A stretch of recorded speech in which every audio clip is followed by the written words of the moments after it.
ఈ అమ్మాయి గురించి కూడా చెప్పాలిగా, మళ్ళీ లాస్ట్లో లేనిపోయింది. డబ్బులు ఇచ్చినా చెప్పాలి, తప్పదు. మాకు చెప్పినట్టే. చాలా బాగుందమ్మా, చాలా బాగా చేస్తున్నావు. ముఖ్యంగా నీ డ్రెస్ సెన్స్ చాలా బాగుంది.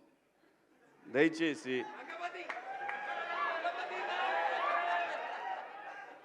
ఇంకో విషయం చెబుతున్నా, అమ్మాయిలు హీరోయిన్లు ఏ బట్టలు పెడితే వేసుకొని పోతే మనమే దరిద్రం అనిపించాల్సి వస్తమ్మా.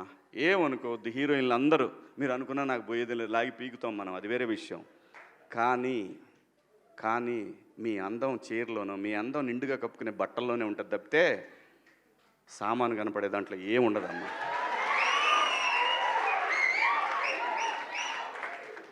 అవి వేసుకున్నంత మాత్రాన చాలామంది చూసినప్పుడు నవ్వుతూ అంటారు, కానీ దేద్రముండ ఎలాంటి బట్టలు ఎందుకు వేసుకుని కాస్త మంచి వేసుకోవచ్చుగా, బాగుంటావు కదా అనాలనిపిస్తుంది లోపల.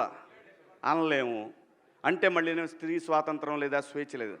స్త్రీ అంటే ప్రకృతి, ఎంత అందంగా ఉంటే అంత గౌరవం పెరిగిద్ది. ఈ ప్రకృతి అద్భుతంగా ఉంటుంది. అలాగే స్త్రీ మా అమ్మ చక్కగా ఎప్పటికీ గుండెల్లో కనపడతా ఉంటుంది, ఒక సావిత్రమ్మ కానీ ఒక సౌందర్య కానీ. అలాగే ఈ జనరేషన్లో ఇంకా చాలామంది, రష్మిక, చాలామంది అమ్మాయిలు ఉన్నారు. వీళ్ళందరూ ఇంపాక్ట్ క్రియేట్ చేశారు కాబట్టి అమ్మటే చెప్పగలుగుతున్నాం. గ్లామర్ అనేది ఒక దశ వరకే ఉండాలా, ఇంతవరకు ఉంటే పర్లా, అది ఇక్కడికి రాకూడదు. నేనేవాళ్ళే కానీ చెప్పడానికి మళ్ళీ అందరు రేపు పొద్దున పెద్ద పెద్ద వాళ్ళంతా బయలుదేరతారు, మాకు స్వేచ్ఛ లేదు. స్వేచ్ఛ అనేది అదృష్టం. ఆ స్వేచ్ఛని కోల్పోవద్దు. మన గౌరవం ఎప్పుడు పెరుగుద్దంటే మన వేష భాషల నుంచే మన గౌరవం పెరిగిద్ది.